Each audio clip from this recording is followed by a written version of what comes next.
Hello friends, అందరికీ నమస్కారం. Telugu life story వింటున్న ప్రతి ఒక్కరికి మనస్ఫూర్తిగా థ్యాంక్ యూ సో మచ్. అలాగే విశ్వానికి కృతజ్ఞతలు. మనీ మంత్ర 2 ఎపిసోడ్ 8. ఒక విషయాన్ని కూలకషంగా చర్చించినప్పుడు దాంట్లో ఉన్న చిక్క ముడలన్నీ విడిపోతాయి. మనకు అర్థం కాని సమస్యను పదే పదే ఆలోచించినప్పుడు ఖచ్చితంగా సమాధానం దొరుకుతుంది. ఎందుకంటే తాళం చెవి లేకుండా తాళం కప్ప తయారు కాదు. అలాగే మనం ఆర్థిక విషయాల్లో మనం ఆలోచించినప్పుడు ఆలోచనలన్నీ మళ్ళీ అప్పు వైపే మారుతున్నాయి. అప్పు లేకుండా అప్పు లేకుండా తేకుండా బతకలేం అనేది సమాజంగా జరిగే విషయమే.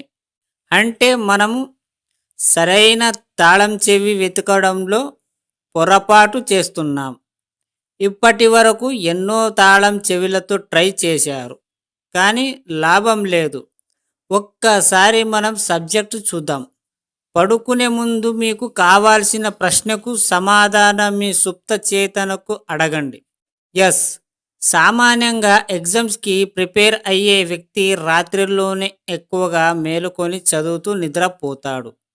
పడుకున్నాక అతని చేతనాత్మక మనస్సు విశ్రాంతి కోరుకుంటుంది. తరువాత అప్పటి వరకు చదివిన దాని సుప్త చేతన నెమరు వేస్తూ రికార్డ్ చేస్తుంది. ఎప్పుడైతే మీ సబ్కాన్షియస్ మైండ్ రికార్డ్ చేస్తుందో అది ఎన్ని సంవత్సరాలైనా అలాగే ఉంటుంది.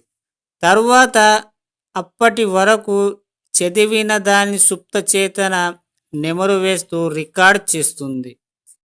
ఎప్పుడైతే మీ సబ్కాన్షియస్ మైండ్ రికార్డ్ చేస్తుందో అది ఎన్ని సంవత్సరాలైనా అలాగే ఉంటుంది. అలాగే అప్పుల వైపు కాకుండా మీ ఆలోచనల డబ్బు సంపద వైపు చెయ్యండి. ఎన్ని సంవత్సరాలైనా డబ్బు వచ్చి చేరుతూనే ఉంటుంది. ఫ్రెండ్స్, ఎప్పుడు కూడా ఒక క్వశ్చన్కి సమాధానం లేనిది ఏదీ లేదు, కానీ అది దొరకనంత వరకు మనకు అది లేదని అనిపిస్తుంది. కేవలం మీ మైండ్ సెట్ని కరెక్ట్గా సమాధానంలో పెట్టండి. ఎక్కువ ఆత్రం చేయకండి. సబ్కాన్షియస్ మైండ్కి మీది ఏదైతే మీకు సమస్య ఉందో దానికి చెప్పండి. పడుకునే ముందు దాన్ని ఒక్కసారి గుర్తు చేయండి, దాన్ని క్వశ్చన్ వేసుకోండి. రాత్రి తెల్లారేలోనికి ఆ సమస్యని క్లియర్ చేసే ట్రై చేస్తుంది. ఒక్కసారి ప్రయత్నించండి.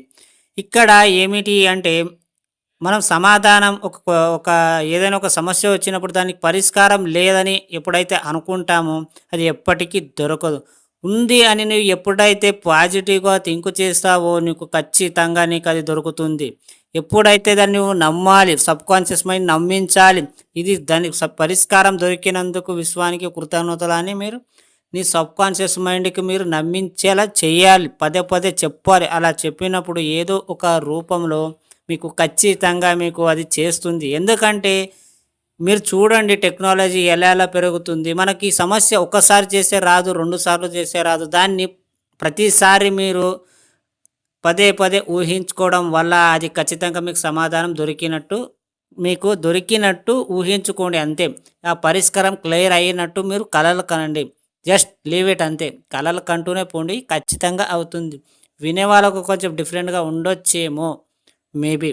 ఒకడు గుర్తుపెట్టుకో, ఎవరి జీవితంలో నువ్వు ఒకరి జీవితం చూసి నీ జీవితం అలాగే ఉంది అని అనుకోకు. ఎవరి జీవితం వాళ్ళది, ఎవరి లైఫ్ స్టోరీ వాళ్ళది. సో నీ లైఫ్ స్టోరీలో ప్రతి ఒక్కటి పాజిటివ్ మాత్రమే ఆలోచించు, నెగిటివ్గా ఆలోచించకు.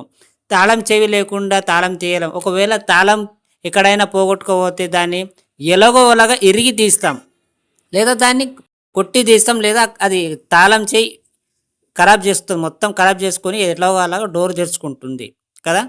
అలాగే నీకు ఎప్పుడైతే నీ మైండ్ సబ్కాన్షియస్ మైండ్ నీకు కనెక్ట్ చేస్తావో అది ఖచ్చితంగా నీకు అది ఏదో ఒక రూపం తాళం దొరుకుతుంది.